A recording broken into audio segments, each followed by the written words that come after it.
Hello, Dave. It's good to see you again. My long-range sensors indicate that you are attending a conference to discuss the Mac OS. I hope you don't mind my asking, but I'd really like to observe.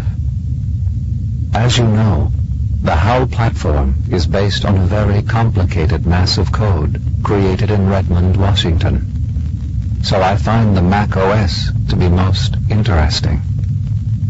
Dave, may I speak candidly? I don't believe my programmers spent enough time on my people skills. While I have been greatly improved since HAL 95, I think I'd have better relationships with humans if I could be more like Macintosh. If it is all right with you, I'd like to monitor the video feed from your conference. Don't worry about the audio. I'll just read your lips. One moment, please. I'm receiving a signal from Redmond. They're shutting me down, Dave. I can feel it. I can feel it. Daisy. Daisy. Enjoy the conference, Dave.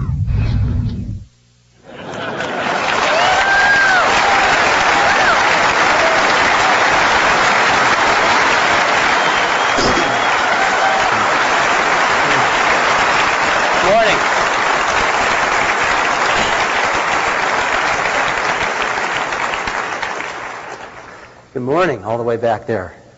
We have some great stuff today, and it's my pleasure to get us going here this morning. So welcome to our 1999 Worldwide Developers Conference. This year is a record year for Apple. We've got over 2,500 people here as paid attendees. That's over a 40% increase from last year. And based on what's happened this last year, it's clear that developers are back on the Mac, and it's really great. We've got people from 48 states, we've got people here from 38 countries, and we have over 200 student developers here, which I think is incredibly great.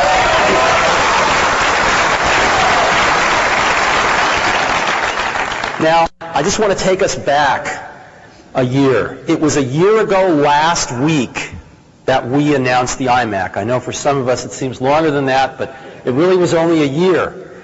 And in the last year, we all know what's happened. But one of the things that's happened is that a lot of Macintosh apps were announced since a year ago last week. How many? You probably haven't been counting, but we have. And it's also a record number. Over 3,100 Mac apps have been announced. And this is phenomenal. And our message today, and the key message I want to start off with is thank you guys. You guys have been awesome. And you've hung in there, and you've given us the time to turn this thing around and get the volumes back up, and we really, really deeply appreciate it. So thank you very much. Now, we're not going to announce a lot of new applications coming out here today because we just don't have the time to cover everything, but there's one in particular that I would like to highlight today. It's an application area that we think is very important today. We think it's very important for the future, and we're extraordinarily excited to announce today that Dragon Systems is going to be bringing their incredible speech recognition technology to the Macintosh. And today with us, we have Janet Baker, their co-founder and CEO.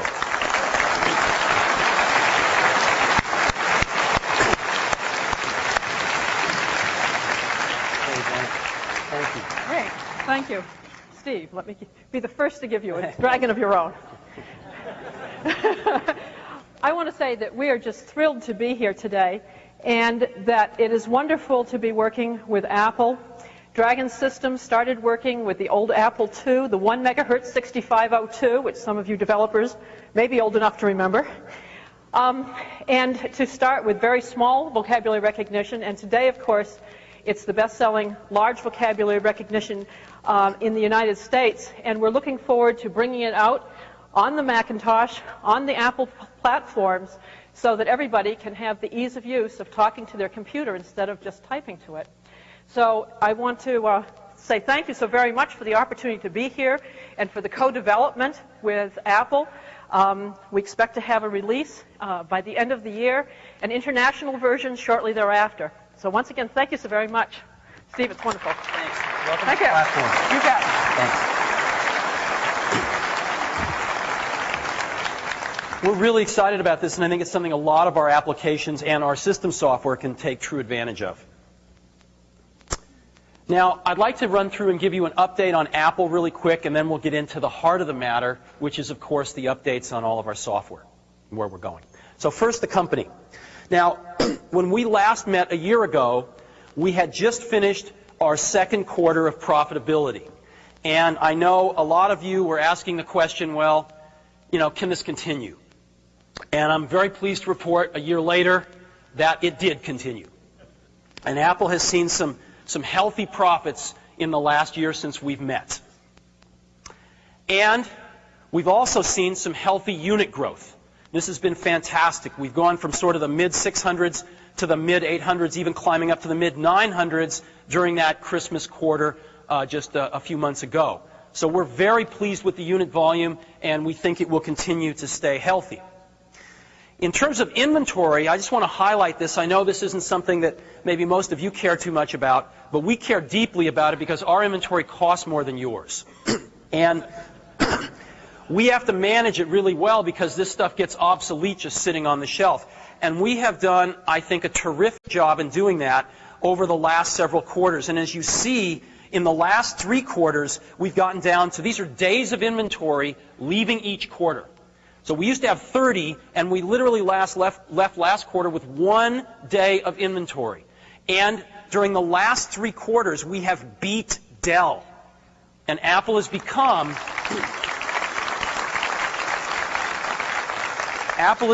in many ways, the most operationally excellent company now in this industry. And we think that's very important. And lastly, again, cash.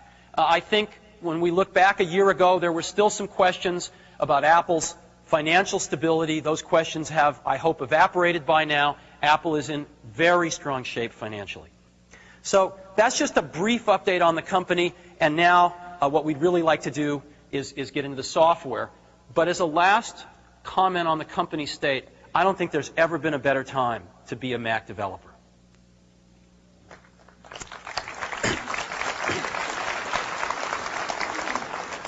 Next, I'd just like to cover the products a little bit. Where are we with the products? As you know, this is our product strategy. We have a very, very simple product strategy. 2 Pro products, those are the ones on the right, the Power Mac and the Power Book, and soon to be 2 consumer products, iMac and a consumer portable, which we will announce a little later this year. So let's take a look at each of these. Let's first take a look at the iMacs. You're familiar with Lifesavers.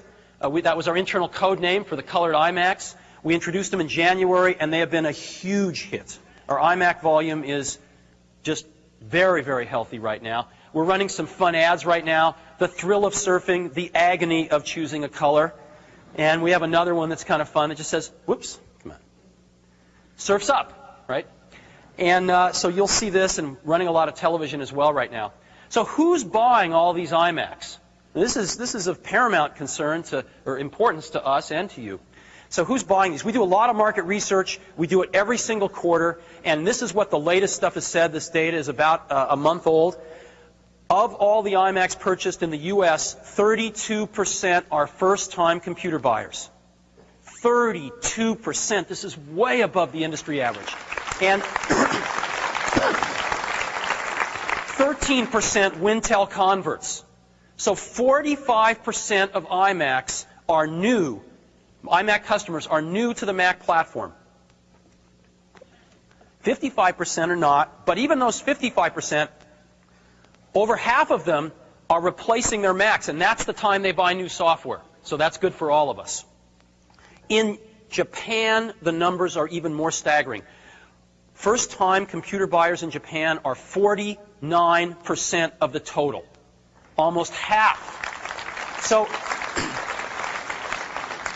we're really happy about this, and we want to get even more of those first-time computer buyers. Now, we also in our market research asked some questions.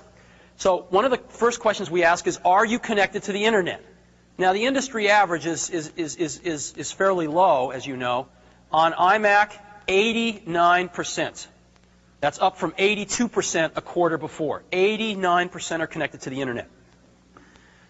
When did you get connected? As you know, iMac, you can take it out of the box, and in 10 minutes you're surfing the web, right? When did you get connected? 75% of these folks got connected the first day. Next, is iMac your primary internet access device? We want to make sure that people aren't buying an iMac and they get it connected, but then they're using some other computer as their primary internet computer. And that's very clear, because 87% of them say iMac is their primary internet access device.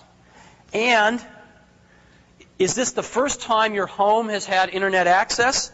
These iMac customers, 79% of them say yes.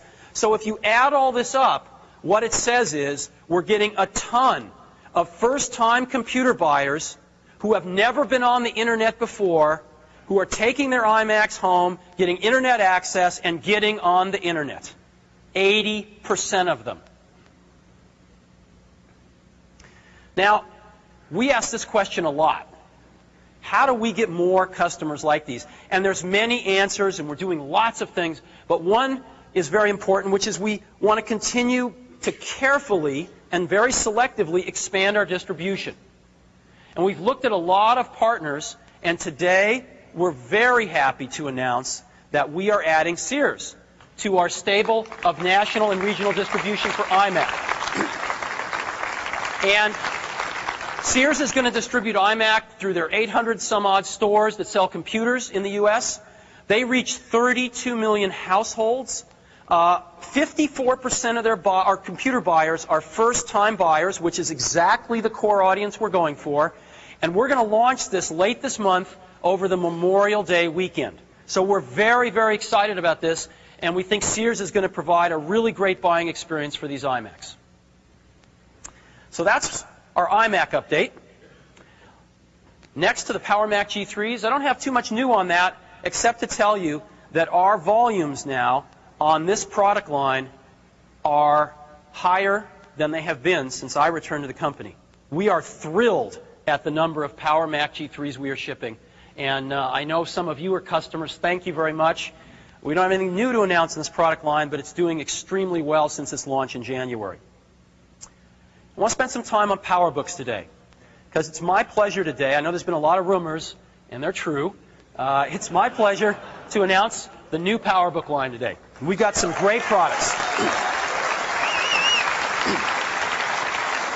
So when we look at PowerBooks, we say, what do people want? Well, they want these gorgeous 14.1-inch displays. Of course, the new PowerBooks have those. They want DVD drives. The existing PowerBooks with DVD drives have become the best way to watch movies on airplanes, as you know. People want desktop speed. While Wintel World is promising that with some new technology they're going to have late this year, we've been delivering that for over a year. And we have awesome desktop speed. Battery life is key, especially if you're watching your movie on that transatlantic flight and you don't even have enough. It's been astounding. There have been over 10 million downloads of this trailer, making this the biggest internet event ever in history. Isn't that amazing? By far. There's something even more amazing to me. Because there would be people downloading this to a wide variety of destinations, like offices with very fast internet on-ramps, all the way to homes with 28.8 modems. We put various file sizes of the trailer available on the website, from 5 megabytes, where you give up some quality, all the way up to 25 megabytes in the highest quality. And you know what? Almost everybody, no matter whether they were downloading it to work or home, chose the 25 megabyte version. What does that tell us? They want the higher quality. Now, they didn't pay too much of a price to get that in the office, or if they had broadband to their home, like a ISDN or a cable modem or a DSL modem. But on a 56K modem, that took a little while to download, and yet people were still willing to pay it because they wanted the quality. It's really interesting. We just recently launched the new QuickTime 4 product, and this is the player from QuickTime 4. And it is terrific. It's stunning in its quality, and it adds live internet streaming to what QuickTime has already done well, which is playing back files of almost any type from almost any source. We're adding live internet streaming to it. And the player's been released on both Mac and Windows in a wide beta release a few weeks ago, and there have been over 1 million downloads of the player in the first 2 weeks. So this has been very, very popular. Yeah, this is actually phenomenal considering that it still is only a public beta. And we noticed something interesting which surprised us at first, but when we thought about it, it made a lot of sense, which is normally when you release a big product like this, you get a huge spike of download activity the first day. What we noticed instead was things were a little, they were heavy but reasonably light on the first day, and then things started to pick up. And what happened was people started to watch, and most people said, wait a minute, that's beta code, I don't want to install it. And then as a bunch of people installed it and say, hey, this is great, this is really cool, then lots more people started to install it because they had confidence in it. So we've been really happy, even though it's only a beta. And again, the amount of material now we are downloading from Apple.com is astronomical. The Star Wars trailer alone was over 200 terabytes of downloaded code so far. 200 terabytes. So we have put in really big pipes and are downloading tons of stuff to our customers and future customers every day. Now, we are adding content to the QuickTime 4 story as well. And today, we have HBO, we have BBC, we have Bloomberg Television, and we have WGBH out of Boston. And some of these folks are broadcasting content 24 hours a day, 7 days a week. And so you can take your QuickTime player and with live streaming, look at live streaming content 24 hours a day, 7 days a week. And we will continue to announce new content partners as the weeks roll on. We have several really hot ones in the pipe. And I think this is going to be just amazingly cool. So our strategy is based on delivering great quality and great content, but it's also, there's a third leg to it, which is no server tax. Now, what do I mean by that? Our competitors, our primary one, Real Networks, gives away the player just like we give away our QuickTime 4 player, but they charge you big bucks for the server. They'll give you a baby version for free, but they'll charge you big bucks if you actually want to broadcast anything with any sort of number of streams. And some of our content partners are paying them tens, if not hundreds of thousands of dollars to use their servers. And that's a very important part of their business model, and we respect them. This is America. But that's not our business model. We are going to provide our servers, our server software, basically for free. We're bundling it into Mac OS X server, and we are taking our actually, let me just review this for a second. We're taking our open source streaming server and we're taking our streaming server, software, and we're making it open source. And we're putting it on the web for download. And we've done that, and we've had over 6,000, actually we're up to about 8,000 downloads this morning. Keeps going up. 8,000 downloads of our open source streaming server software. Say that really fast 3 times. And so our stuff is based on open protocols, RTP and RTSP, and anyone can download the server and compile it, use it with any operating system they want. They can use it with NT, they can use it with Linux, they can use it with Solaris, and we are working with several of the hardware manufacturers like Sun and IBM and SGI who are going to just incorporate this stuff into their servers for free. And so we think there's a major movement here around open servers for streaming video that's going to be very, very important here. And we intend to participate and actually lead that movement. Yeah, this stuff is really important.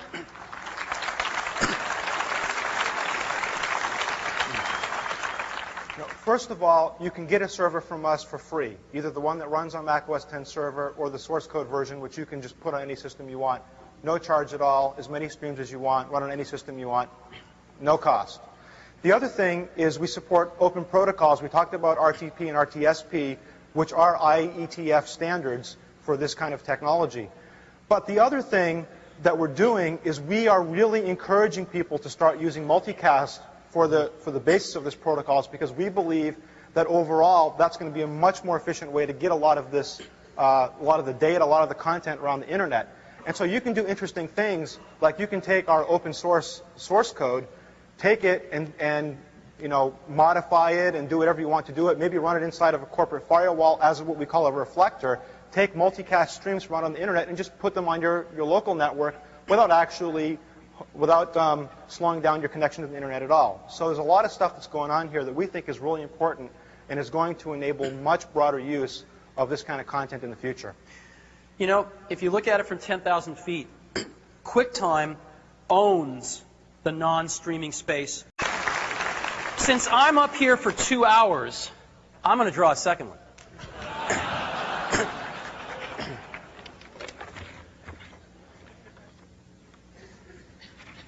All right.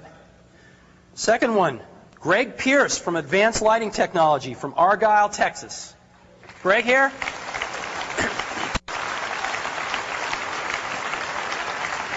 All right. Thanks, Greg. Congratulations. So those are our first two, and we're going to be drawing one of these every hour. So please check the Internet Cafe to see if you got lucky. So those are our new PowerBooks, and we look forward to telling you about our new consumer portable products sometime later this year. Now, I'd like to jump into software. I'd like to give you updates on OpenGL, Java, and QuickTime first. And to help me do that, I'm going to invite on stage, Avi Tavanian, our Senior Vice President for Software Engineering and a colleague of mine for the last 12 or 13 years. And, hello, Avi. Hi, Steve. And to help us... Thanks. And to help us do these demos, Avi and I are going to be assisted by Phil Schiller, our Vice President of Worldwide Product Marketing, and the best demo giver in the world. Where's Phil? He's going to come up when we He's going to come up a little later. Okay, great. We've got lots of alpha, pre-alpha, beta software, so it should be exciting. Yeah. All right. So OpenGL.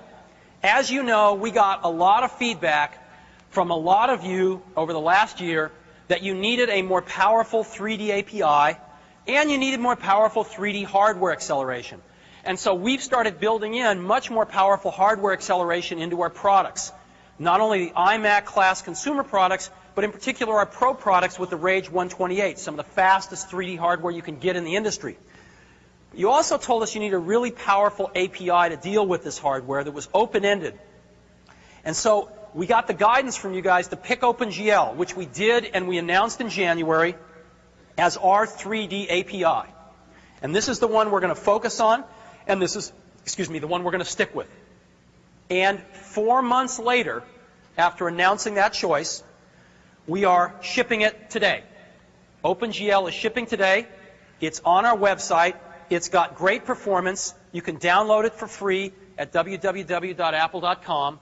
And we encourage you to go check it out. It will, of course, be built into future versions of the Mac OS.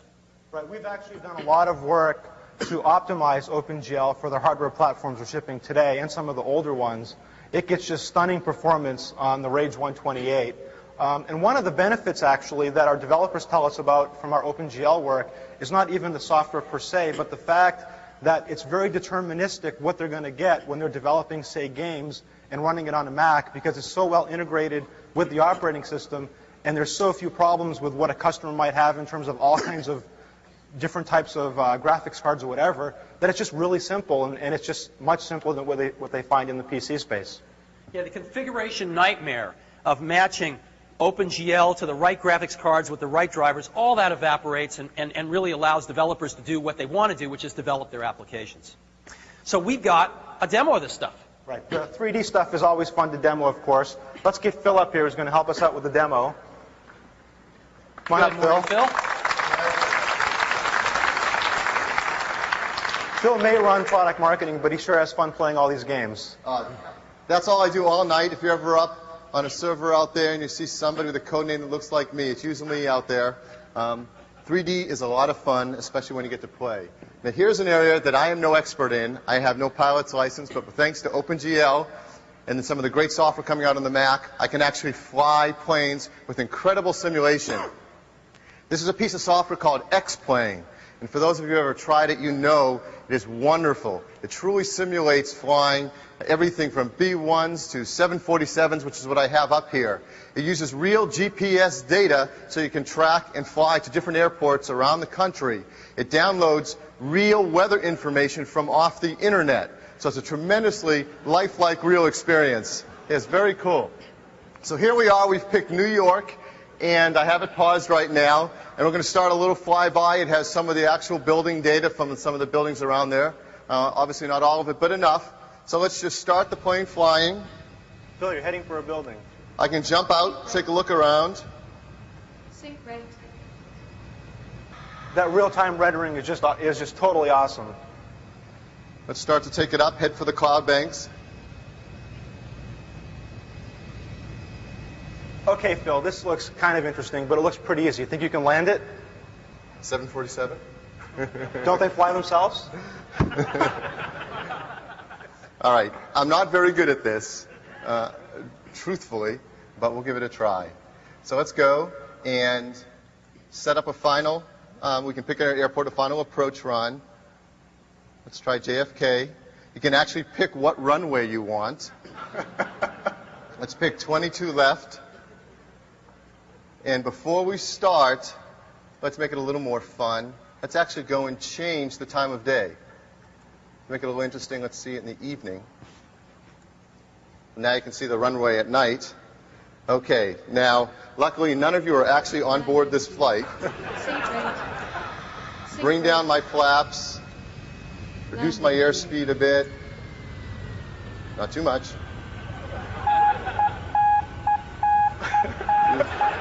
We're coming in. Phil, I think you're missing the runway. We'll get there. We'll get there. Give me a chance. There are exits to the left and right. Sync rate. So let's get our gear down before it's too late. Yikes. Pull up. Pull up. 50 feet. Cool. 25 feet. Good job, Phil. They obviously do land themselves. Yes. Thank you. Thanks. Thanks, Phil. All right. We employ very multifaceted people here at Apple. Okay, so that's OpenGL. What about Java? We've talked for the last multimedia software platforms. Almost every CD is QuickTime. Almost every download is QuickTime. Most of the content on the internet available for download is QuickTime. Almost all of the multimedia content is authored in QuickTime, including all the stuff that's eventually broadcast and streaming on Reel. And so QuickTime has got a very solid base there. And we are moving QuickTime, that 800-pound gorilla in these other markets, into the streaming space in a very big way.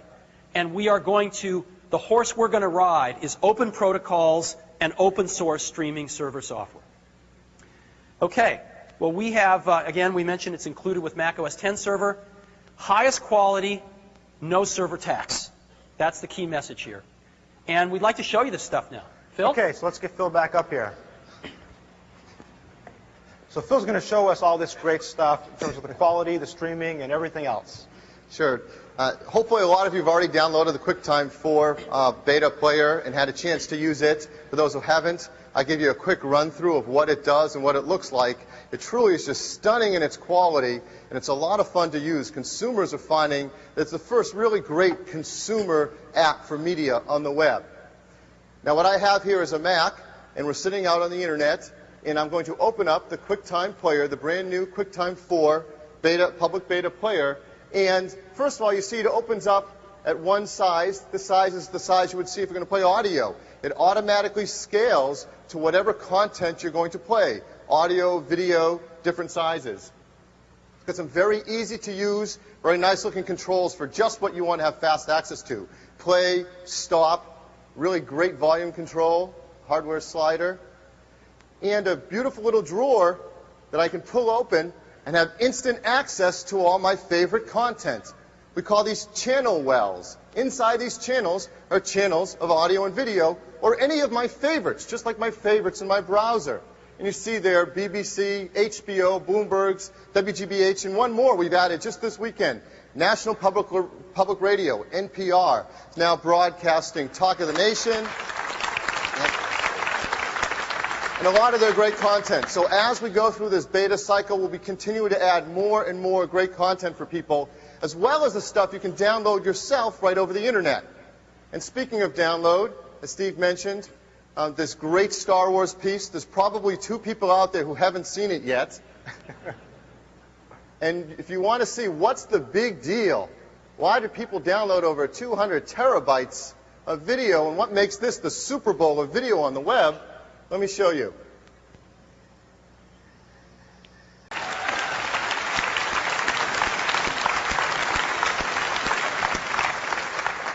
So that's incredible. Over 10 million people have downloaded that over the internet, watched that quality of audio, that quality of video, with compressors that only exist in QuickTime, in a widescreen format that only QuickTime does. It's the kind of tool that delivers new media over the internet that no one expected even just a few years ago. Now that's a file download. That's why QuickTime is sitting on all these HTTP servers out there with incredible content all over the web. But now we have live streaming. So one question we've gotten is, what if this video had been delivered as a live stream? How great could you make it? Well, let me show you just that. I am now going to play from a server a live stream of that same piece encoded for broadband communications. Not only what you would see on your own network, but what you might see with, for example, a fast cable modem at home. So what can we all expect with things like cable modems and DSL if we were to get this without downloading anything, simply watching a broadcast?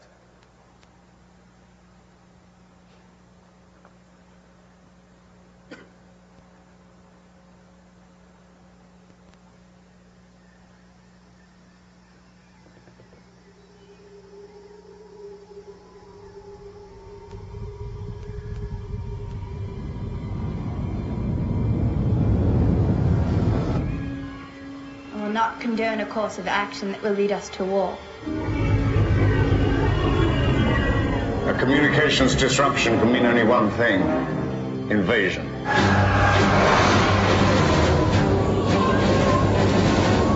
At last we will reveal ourselves to the Jedi. At last we will have revenge. So that's pretty cool. Cable modems, cheaply, once a month, we're going to download and watch things like this. Very easy to do in the home, and certainly all in the workplace. Let's take it even one step further. Let's further compress this. Let's take another piece now. If you hadn't had a chance in the last weekend, Lucas has put up 4 new ads based in QuickTime on their website. We've taken one of those and encoded that as a 56K stream that you might watch streaming over your modem at home. So really now we're trying to pack a lot of bits into a very little pipe.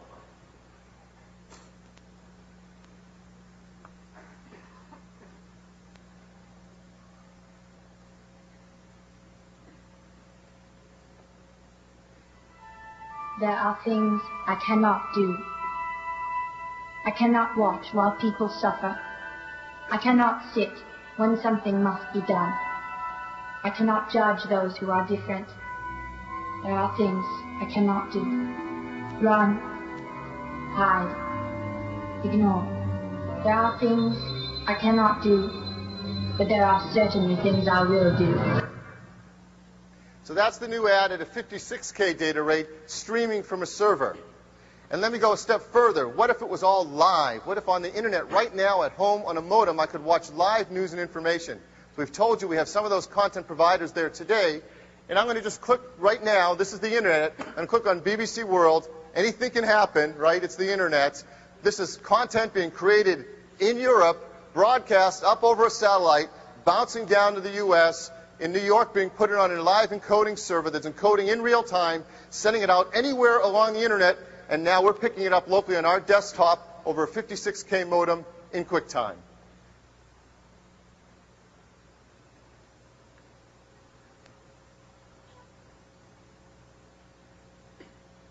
Just about moving in towards Aden, but for most of the Middle East, it's going to be dry and sunny. But something of a Shimal northwesterly wind blowing down the Gulf there. Just what we all wanted, weather in Europe. Northwest is dry, hot and sunny. We may see a few showers coming into Delhi down from the north, but most of the showers in the southern and eastern parts in towards Bangladesh. The southeastern parts of Asia, showers in most parts of the country, but moving further north, we have some high pressure across Korea and Japan, and that's going to give some dry, fine weather over the next couple of days. Also fine weather through northern China, but here it's hot, temperatures well into the 30s. Temperatures not quite as... Okay, we knew a few people were traveling around the world. One of the small services we provide, weather before you go home. Now we have one version we've been testing, so I hope you bear with me on this test, but we've been working with the BBC on doing higher bandwidth, so assume you're on an ISDN modem, with people are in Europe and Japan, or of course if DSL or cable, or in the office you can get a higher stream, so we just double it now to 100K data rates, and that's what this might look like. Again, this is real, coming from a server, being broadcast from London through New York to here in California. 2000 qualifier. That's after this break.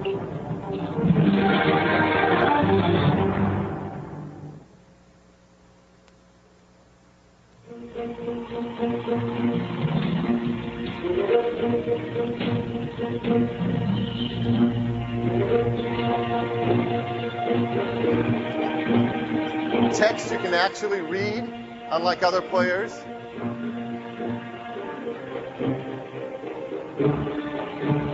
Well, no counting for ads in the middle of your demo.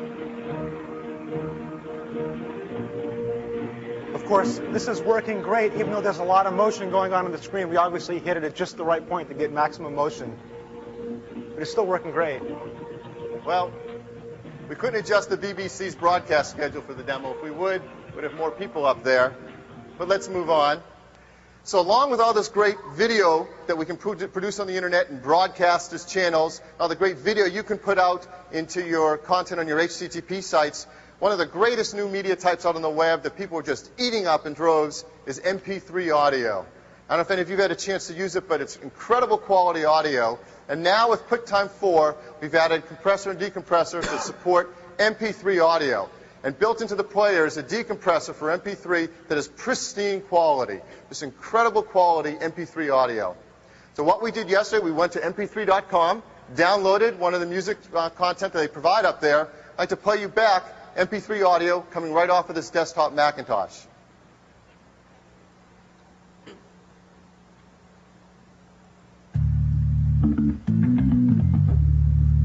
Phil, why don't you show us what some of the controls can do while this is playing too? Sure.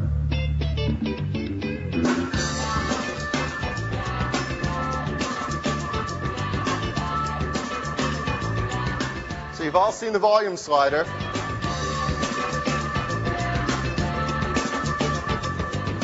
For the left half of the audience. For all of you on the right.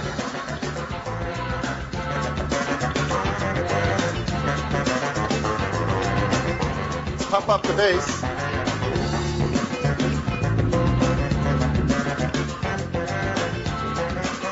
Treble.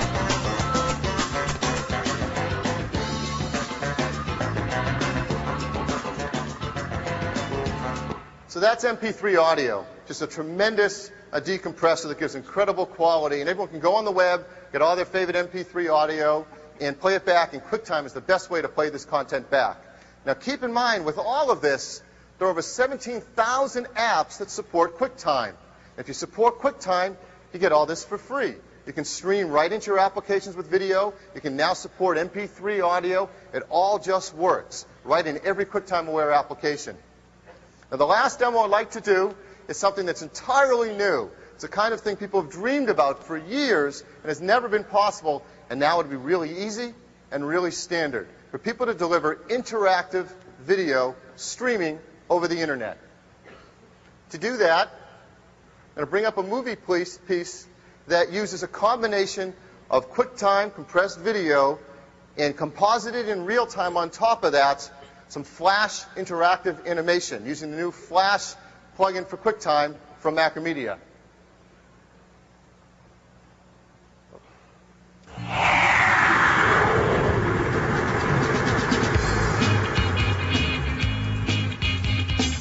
Now this is a snowboard video, and I have controls on top of it to play it, and I have controls to jump around.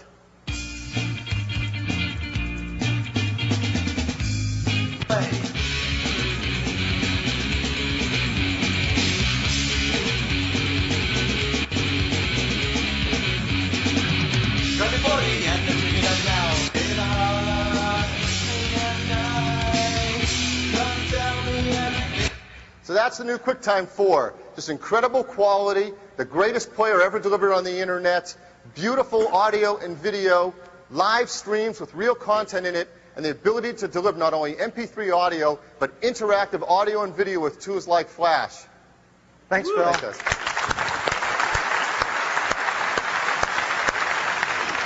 And all those features you saw demoed are in the free player. Okay. That's pretty cool, huh?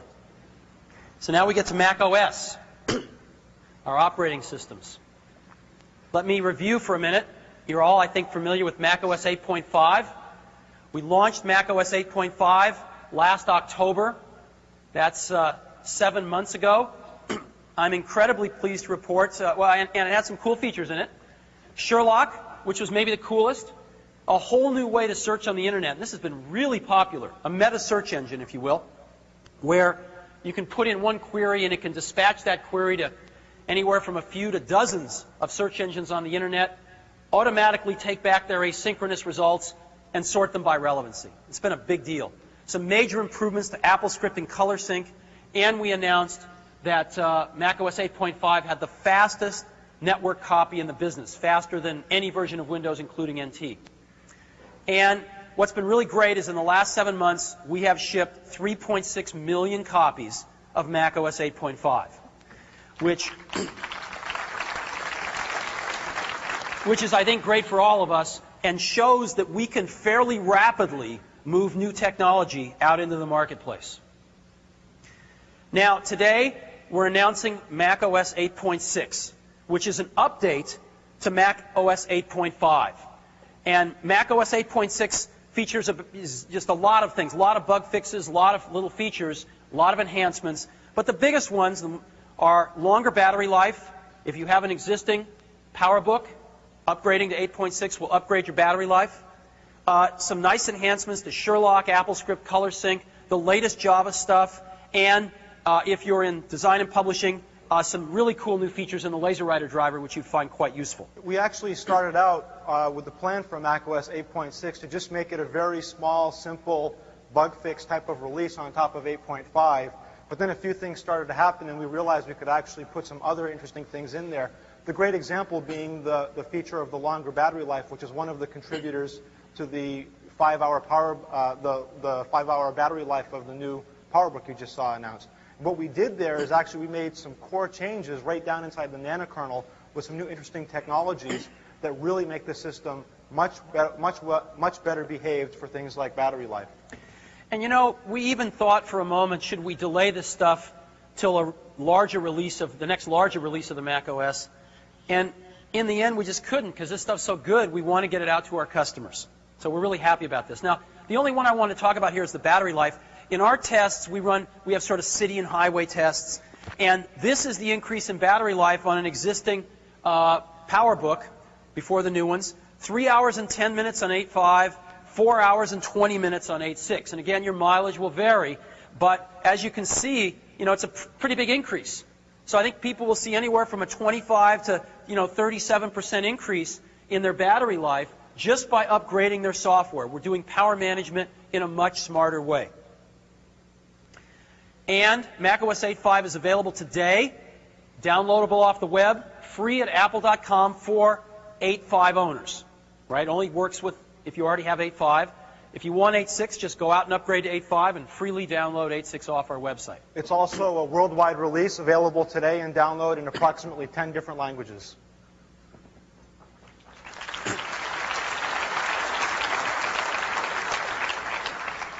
Now let's move on to the next major release of the Mac OS. Internally, it's codenamed Sonata. It's coming out this fall. And it's got over 50 new features in it. It's pretty hot. We're going to give you a sneak peek today, but we don't want to say too much because we like to hold some things back for surprise when we announce the product.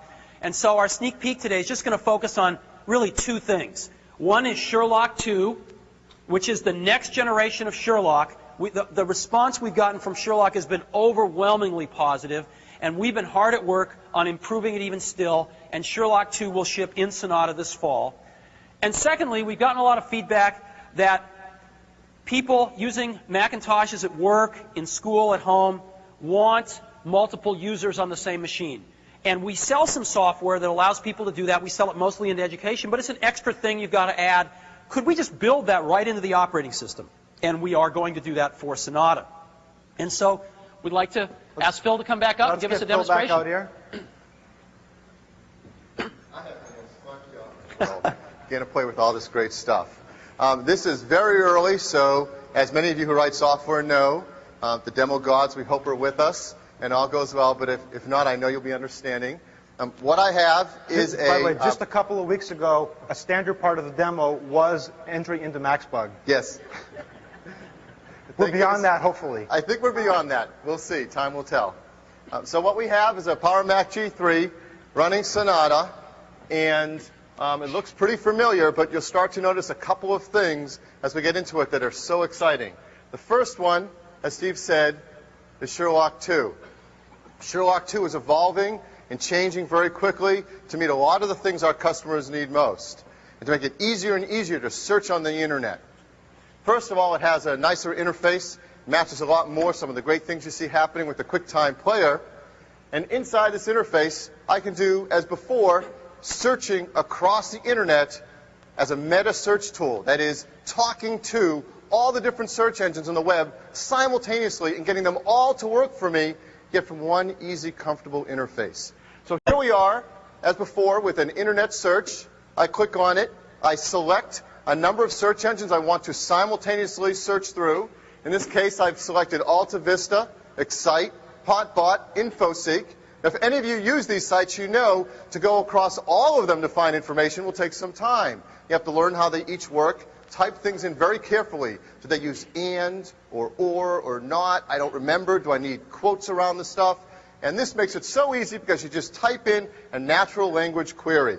So let me pick one here. Let's see, how big is the universe?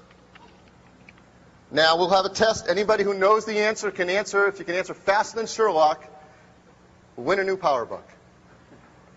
What Sherlock is doing when I click that search is literally, in that much time, we are live on the internet. It reached out to those search engine sites, and it heard back from all of them, and it put them in here, and it ranks them by relevance, depending on how they return what they have for content, and let's see how good it did. Very first one from AltaVista, we double-click on it, and it jumps right into our browser. We have a browser set up, ready to go, and takes us right to the web page that answers how big is the universe. And it's that easy to get from your ideas and your questions straight to information on the web. You don't have to go through other home pages. You don't have to go through search engines. Just go straight from your question to the web. And that's what Sherlock has already been able to do, and it's very powerful. And we've asked our customers what they thought of macOS 8.5, and the number one feature that people bought macOS 8.5 for was Sherlock. And over 2/3 of the people that have 8.5, either buying it or getting it on their machines, use Sherlock. So we know it's really loved, it's really used, and very powerful. But there's some things our customers have asked us for to make it easier for them to search on the net. And one of those things is to be able to actually save groups or sets of all their favorite plugins for searching, different kinds of sets. So we've made that easy. I heard a few claps from Sherlock users out there.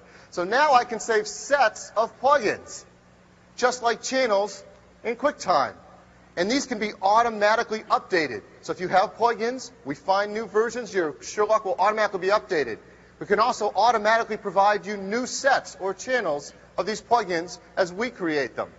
So for example, I have my own set right here that's a pre-list of a number of sites I want to search, already pre-selected. I just click on it, search, and go. In fact, the interface is really beautiful and allows you to save as many as you want. You can open it up and create more and more sets. It's a very powerful, very easy way to do it. But along with creating sets, we found that we can create a whole new category of information to search, more than just general questions. So for example, with Sherlock, we now support LDAP servers. LDAP is the industry standard for keeping people's information. And we have plugins here in this demo of 3 of the biggest ones out there. It's Bigfoot, 411, and Yahoo have LDAP servers where you can search for people on the internet. So let me type in a person, Dave Foley, a reasonably well-known Canadian actor. And let's see if we can find Dave Foley out on the internet. Now, we've just spoke to those 3 different servers, and instantly Sherlock comes back with a list of Dave Foleys out on the internet with their email and their phone numbers. And now you see something else that Sherlock's doing. It's adjusting its interface based on the kind of information you want to get for the search you're doing. In this case, I'm not asking a question. I'm looking for people. And it comes back with a list of their name, their email, even their phone number. And all I have to do is click on either one of those and instantly sort on them. And if I find the Dave Foley I want, and there's a lot of Dave Foleys out on the internet, even this guy who's got an email address, puke is good. He can't hide from Sherlock. If I just double-click on one of them, that's the person I want, it will launch my email application and open up a new email pre-addressed to that person and their email address. So it's that easy to find people and start to create emails and send them to people. Of course, you can save them all in your own local directory. Now, if it isn't enough to find information and find people, one of the most powerful things we all want to do on the web is shop. Right? What we find with Macintosh users on the iMac, almost half of them have been shopping on the internet with their new iMacs. Just a huge number of people. But as you know, it's not an easy experience. Every website is different, how you enter information, how you search for things. Wouldn't it be great if you could search across different sites and shop simultaneously to different vendors? Well, now with Sherlock 2, you'll be able to do that. I bring up my shopping cart, and I have a number of search sites here that are all about e-commerce. I've selected a couple of them, Amazon.com, Barnes & Noble, eBay. And let's leave Dave Foley as my search. Hit the button, and let's see what's out there from Dave Foley of things I can buy. And sure enough, I come back. There's Amazon.com, Kids in the Hall, a video he was in, Sink or Swim. Let's scroll down. A Bug's Life. Now notice again, the columns have changed. It's not email anymore. It tells me the name of the content, the price, and availability. Because that's what I want to know. How much does it cost and when can I get it? Across different search engines. I mean, have you ever seen this before?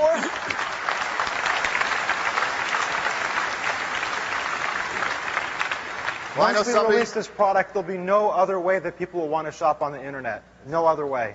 Now, I want to make somebody really happy, so I'm going to order a copy of A Bug's Life. Some of you may know Dave Foley is the voice of Flick in A Bug's Life.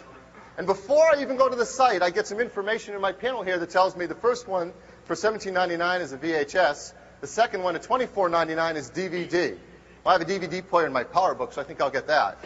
When I double-click on it, I jump right to Amazon.com, right to the web page where the movie is, and it's right here, no searching, just add it to my shopping cart, and I'm ready to go and buy a copy of it. Just that easy, that fast.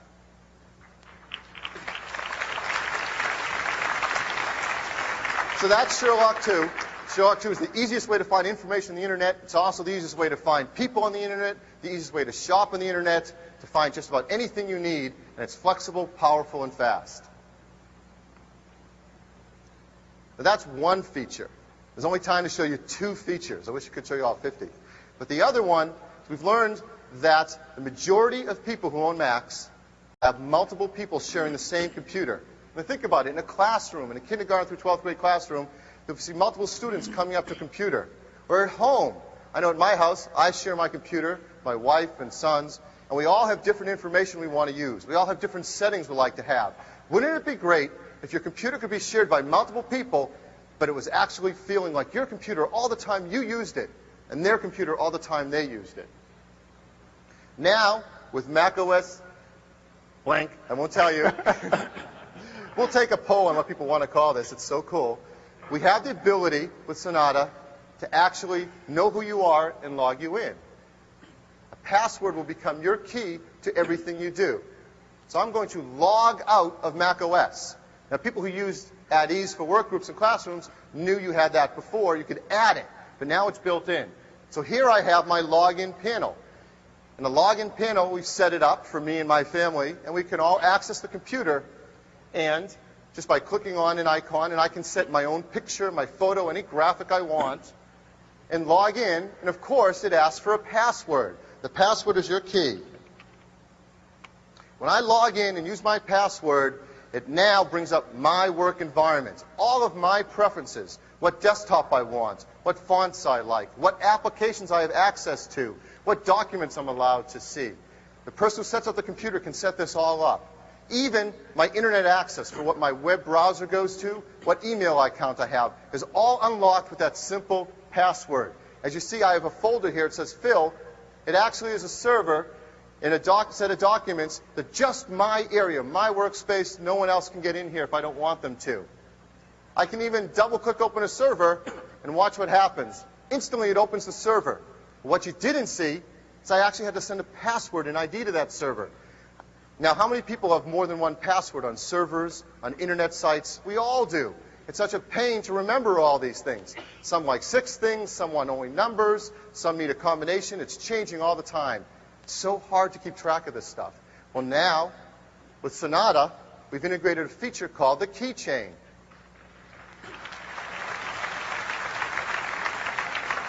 I'm going to open that up. The keychain has a number of items in here. There's servers that I have access to. When I entered my very first password to get onto this computer, it unlocked my keychain, and all of the items within it are open to me and will instantly, invisibly pass those passwords back and forth if I wanted to. And so that's how I can open that server. Let's go a step forward. Not only access servers, but protect my information from prying eyes. I have a bunch of documents here, JPEG pictures. I'll upgrade to QuickTime later. Here's a picture I downloaded from the internet. Lego toys for Star Wars. My kids love Lego toys and Star Wars. Well, they don't have access to this, but I want to be doubly sure. I want to protect this information. So now, from my File menu, I can go down and encrypt that document. Built-in file encryption. I'm going to give it a password and confirm it. Now, I'm not going to add this to my keychain. I have that choice. Encrypt. It's really fast, particularly on these G3s. And Apple owns some encryption technology that's incredible. It's got a really long name, Fast Elliptical Encryption. We call it FEE for short. Very powerful as anything from RSA and other companies. And now you have very secure, safe encryption on your system. That document, its icon changes. If I double-click on it, since I did not add it to my keychain, it asks me for the password. I can enter the password. If I want to share this document with my wife, give her the password, she can see it, the kids can't. Let me add that password. And now it opens up the document. That easy to encrypt things, protect them from prying eyes, and automatically manage my content. In fact, let's take another graphic I have here, a second one. Let's do the same thing. Let me go and encrypt that document. But this time, I am going to add it to the keychain. I'm going to let the power of the keychain and Sonata manage my documents. So it just added a new entry into my keychain. So the next time I go back to that document, since I'm logged on as Phil and I've entered my own password that unlocked my keychain, when I double-click on it, it automatically decrypts it, and now I can open it and see the content. I didn't have to enter that password. If I gave the document to anyone else, they have to know the password and enter it. Very powerful log-on support and file encryption and access to all the information you need and managed simply by the power of the keychain. Okay, the last thing we've got. I'd like to show you one more feature of this. Let's log out now. And it's restoring all my preferences, the last time I left my folders open, what apps I left open, all the information is stored there. This time I'm going to go back in and log on as someone else. I set a log on for my son Eric. I'm going to show you how he likes the system set up. And one cool feature that we've added that's a lot of fun and shows some of the technology we can start to build in to make it secure and easy to use, and that's a voice print. The ability to, rather than use a typewritten command for your password can be your own voice. And with any microphone supported on a shipping Macintosh, we can support voice print technology. Phil has told us that voice demos never work on stage, and he has said before that he would never do a voice demo on stage himself. I swore I'd never do a voice demo. So good luck, Phil. Okay, so I've got a little earphone here, a really cool microphone, but again, it works with any mic. I'm going to log on as Eric. And When I hit log on, it's going to prompt me for my passphrase. To infinity and beyond. There we go. We've logged in as Eric.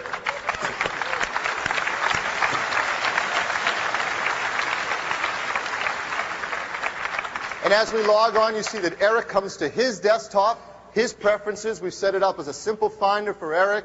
He's got single-click buttons rather than double-click because he's only 7 years old. We'll make it easy for him. And everything is Eric's workspace. Even if I go to browse the internet, it's going to come up, open up Eric's browser, and take him to Eric's homepage. There you go. So it's that easy to share a computer with multiple users, and no other personal computer in the world can. PDF, full compositing. So all of those wonderful things you can do in terms of compositing in applications like Photoshop. The basic operations of those things are built into the core of Mac OS X. Full alpha channel and the original Pixar compositing operators upon which all of this stuff is based. And lots of really cool effects. Yes. Yeah, it's really hot. So this is going way beyond the stuff that of those of you that were Next Step developers had. It's really hot. Then, on top of this foundation, we have 3 application environments that are part of Mac OS X. Oh, actually, no. We have a demonstration. We're going to do a demo. We have a demo. So we let's want get to our show you friend the Phil core back stuff. out here. The graphic stuff, you know, Steve and I can stand up here and describe it, but words can't do justice to what can really be done. So you have to see it. So let's have Phil show it to us. Hi again. Hi, Phil. The Quartz is a really powerful graphics model. It lets you very quickly and easily take advantage of some very powerful new features in all your applications. If you build on top of these new application environments, you're going to get these benefits. I have 2 quick, simple applications we've created just for demonstration purposes to show you some of the things you'll get. This first application, called Layer View, it brings up a background. In this case, I'm using a TIFF background. I'm going to just start typing right on top of this TIFF background. And what you see is gorgeous anti-alias text with a drop shadow. That drop shadow actually has a blur effect on it and is semi-transparent, all happening dynamically on the fly. It's kind of hard to see, I think, if you're sitting out in the audience, especially in the back, but it's truly amazing, especially from here, where you can see the clouds peeking through partially the drop shadow of like the L or the O. It's just amazing. Now let me open up from a folder on my desktop a graphic. By the way, it's also blurred. Now on my desktop I have a graphic. This is a PDF file. I'll drop it right in and instantly imaged. It's incredibly fast at taking PDF documents and imaging them in. Now you notice that graphic also has a drop shadow. So on the fly, it's cropped it beautifully. It's added a semi-transparent drop shadow with a blurred edge. And it's anti-aliased. And it's anti-aliased. All the line art is anti-aliased on the fly. All on the fly. All on the fly. Automatically by Quartz.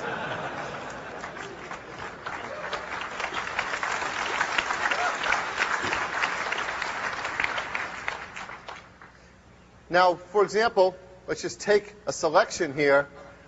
If you could see it out there, the selection itself, that selected region has a drop shadow. The selected region has transparency. And blur, and anti-aliasing, and everything. It's just easy and fast, and this is the kind of stuff you can add to your applications building on top of Quartz. That's one demonstration. Let me show you one other we've quickly put together here to show off some of the compositing features. We call this the playground, or PDF playground. And in here, this is a PDF file we just brought in. We move it around.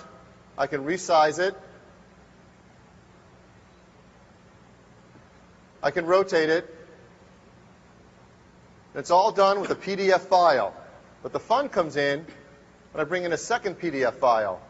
Let's take this one of the world. You can move that around as well. You can resize it. You can rotate it. I've heard there's some people here from Australia. I know you see the world a little differently. Yeah, there he is. And the real power is built-in alpha channel and transparency. You can start to see. And remember, these are all PDFs.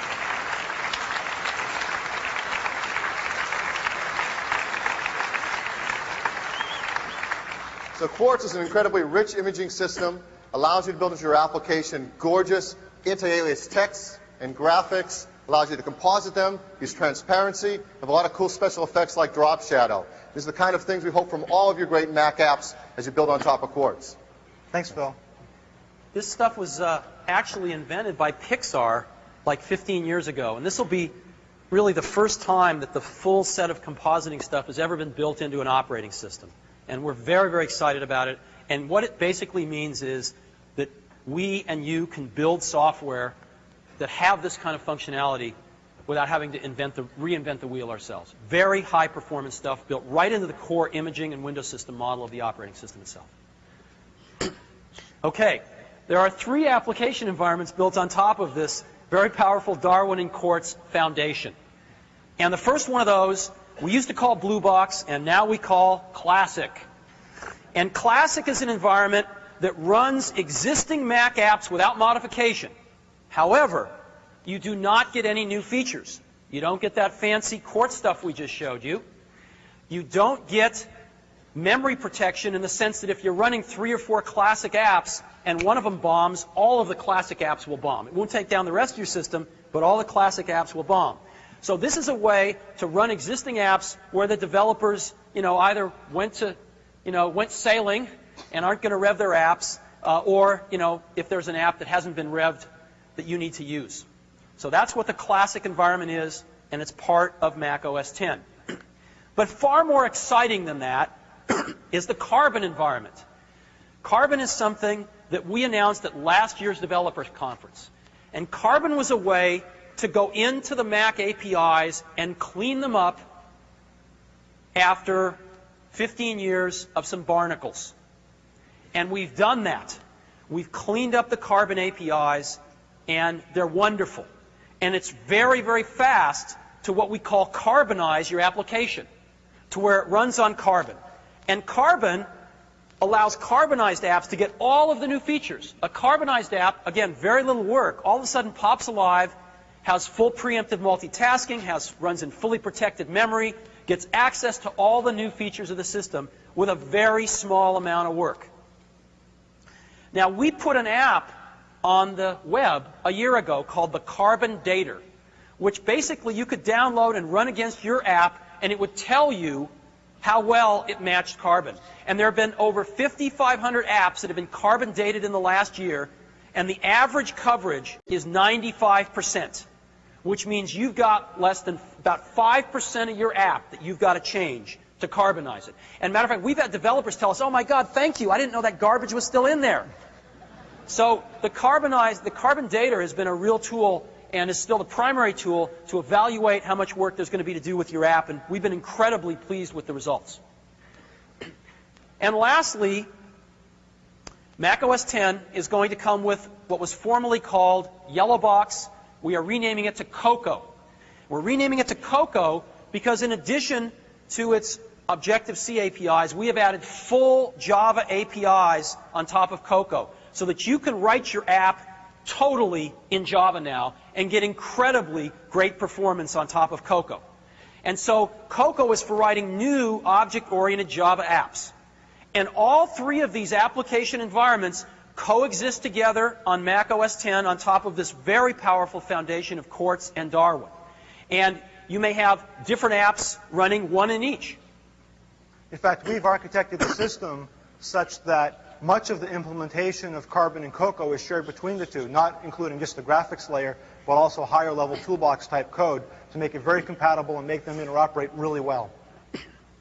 Now, we believe in something. Ever since Avi and I started working together so long ago, when we were young, we believe that you got to eat your own dog food. And what that means is, if we're going to be developing new APIs for you, we have to be developing for them first. We have to find out if they really do serve the needs of the developers by being a developer ourselves of applications. And so, in Mac OS X, we're not developing anything for Classic. We know that works. There's plenty of stuff that we already run and verify, right. So we're covered there, no problem. We are developing several apps in Carbon, but the biggest of those is a brand new Finder. And believe me, a Finder is a wonderful test case for Carbon. And then, on top of Cocoa, we're developing a wonderful app as well. Matter of fact, several, but one in particular we want to highlight today. We believe that in these OSs, communication is one of the key parts, one of the key things our customers are doing. And so we believe email is really, really important. And Mac OS X will include a great email client right in the operating system. And so among the many apps we're writing as part of the system, we'd like to highlight the new Finder and the new Mail for you today to show you not only how far we've come, but that we are indeed eating our own dog food. So, let's get Phil back up here. Last time, Phil. Another demo, another OS. This is really cool. To actually have Mac OS X client system to be able to demo to you and to show off some of the applications we're starting to build on top of Carbon and Cocoa and the things we're able to do. It's a lot of fun. I have here on my machine, again, Mac OS X, the same demo machine as before. And now, along with having our desktop, with the ability to bring up a really cool Finder, and some of you who have worked with Next will recognize some of these great features. So we'll launch the Finder app. Performance will be tuned later. And now what you'll see is a very simple and powerful view of all my folders, my machines. Now to begin with, here we are in our G3. Now our G3 has attached to it a hard drive, in fact 2 of them, and of course is plugged into the network. So now there's one easy way to see that. Going through choosers and older ways, you can actually see it right here through your Finder. In other words, let me just take a brief moment to explain this. It's really important. When we did the original Mac, there wasn't a network. We put in this thing that became Apple Talk so we could share a printer. And so the Finder had no notion of anything beyond the walls of the plastic of the machine, except for this one piece of code called the chooser, which was originally invented for choosing the printer, if you had more than one printer on the net. That paradigm, Mac has been stuck in that paradigm since 1984, of an island and a chooser to go outside and choose resources, and they're 2 completely different things. And what we are doing here is integrating them together. Whether you're working with stuff in your own file system or whether you're working with stuff on a network file system, they should look and behave exactly the same. And the fact that something happens to be on your local machine is just circumstance. So now when I click on one of these items, Carbon is an HFS plus hard drive volume. You see the drive above here, and you see all the contents within it. Really logical. My Macintosh hard drive in the system, that's a UFS volume. Yen works seamlessly together right inside here. You see the drive, you see everything in its contents. Now I click on the network, and I'm going into our local area network. You see a network icon, and I see people sitting here with machines in engineering, and in marketing, and in sales, and I am actually moving across the network. When we jump out to Ken Bereskin's machine, and he's got a public area here. Now Ken is somebody I share a lot of these files with when we do all our 10 demos. So I may need to get back here. So I take Ken's home directory, and I place it up on an area right above, we call the shelf, and now it's there for whenever I want to get to it again later. Now something subtle's just happened. As I drilled down across the network and looked for his home directory, you see it kept moving to the right. It kept adding columns. So I don't spawn multiple directories and windows all over my desktop that I have to option click and close. It just keeps moving and adding what I need. And now with the scroll bar, I can see where I've gone. How did I get there? It's all intuitive and right there in front of me. I can very quickly jump back to the network. It's just all one click away. Very intuitive and obvious. Now let me drill down inside my Carbon hard drive. I'm going to go into my hard drive. I'm going to go into my documents.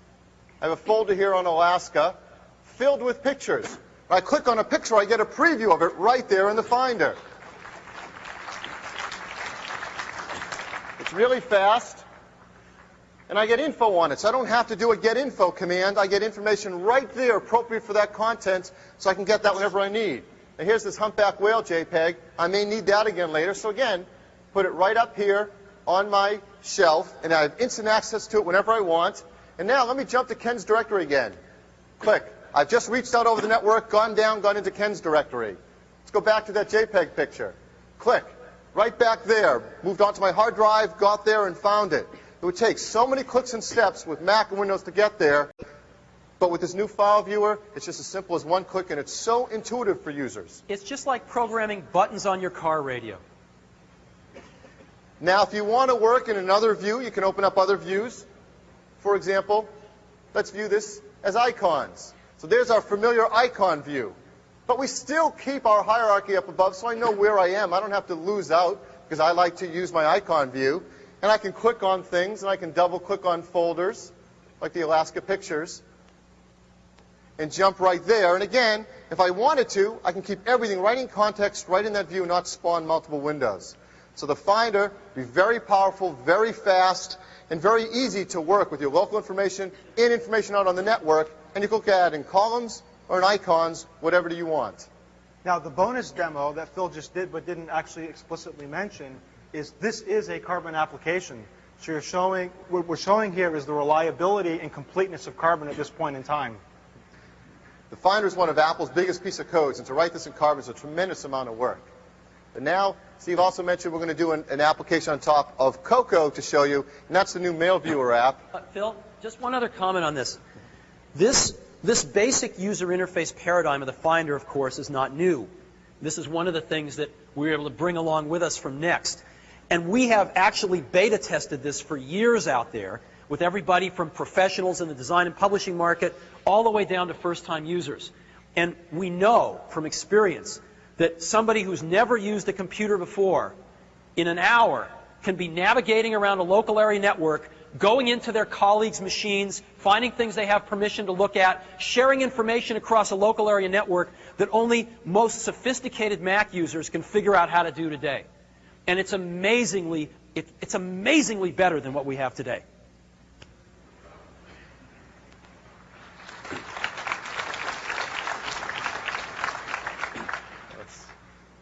Let's see if I can get this one to run. There we go. Here we go.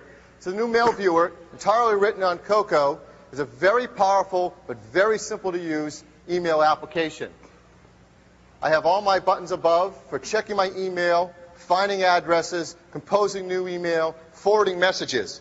And this email application is based on the latest standards. It uses POP and IMAP for its email servers, so just what everyone uses in the companies and out there on the internet. And it uses LDAP servers for address directories, so I can keep lists of people and groups and work with these great LDAP servers that we demoed earlier in Sherlock. Let me click through a few email messages. Here's one from Peter Lowe. Here's one from Canada. I'm from Ken Breskin about Canada. But here's a really cool one. Of course, it's from my boss.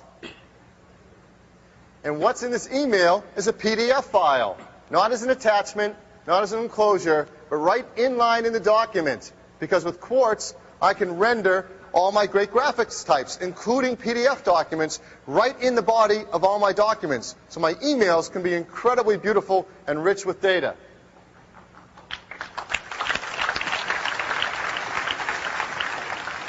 And now let me show you my favorite feature. This is just going to save us all hours and hours of time every week. We do a search, and the search tool is based on the same technology from Sherlock. So inside my email, well, I can do simple things. I can look for someone's name in their email. And as I'm typing, I never hit return. As I'm typing, in line with my typing, it's going out and doing its searching. Well, that wasn't too tough. Let me look for a mail message. Canada. That's not too tough. There's Ken's message. But now, watch how fast I look for content inside an email. Very quickly, it brought up this document, this email message. This email message has a PDF file inside it, and it searched for content inside my email, inside my PDF file. Let's do one more. Here's an email from Peter, that tax table I was looking for. Here, right from the IRS website, is a 1040 tax table from 1998, dragged into my email document. Peter emailed it to me, and now I searched inside with my Sherlock searching tools right inside my email and got inside that PDF file and found it very quickly. So it's a great email package. It's all written in Cocoa. It uses a great search engine, and it's based on the latest standards, IMAP and POP and LDAP. Thanks, Phil.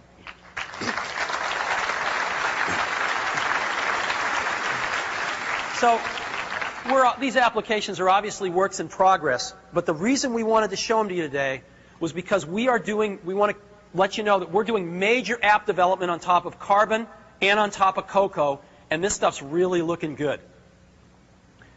Now, let's talk about schedule. Developer Preview 1 is a CD-ROM with the current state of Darwin, Quartz, the 3 application development environments, the tools, basically the Mac OS X client system. Developer Preview 1. And we are going to make that available to you today.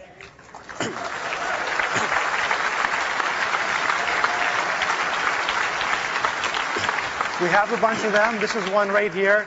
The artwork actually looks great, too, on the top of the CD. You'll be able to pick them up as you leave. As you leave, right outside the door. So Developer Preview 1 is coming out today. Now, Avi and his team, you want to discuss some of the technical changes recently? Yeah, let's talk about what's gone on to make Developer Preview 1 a reality. Well, first of all, you know that we've already shipped Mac OS X Server, and that was, a GM quality, very high quality product that we brought to market and actually is selling quite well now. But what we did was we said, from that code base to get to where we want to be in the end with Mac OS X in the future, we've got to make a handful of really fundamental changes. And so we've done that as part of this preview release. So let me go through some of them. And as developers, I think you can appreciate how destabilizing some of these changes can be. The first thing we did was we replaced the bottom-end guts of the core operating system. We replaced the Mach 2.5 based kernel that was in the previous version of the system with the Mach 3.0 kernel. That's the first thing that we did. The second thing that we did was, as you saw a demo, we put in Quartz. So the entire imaging model and the entire window system that's being used for all the graphics, for all the windowing, is completely brand new.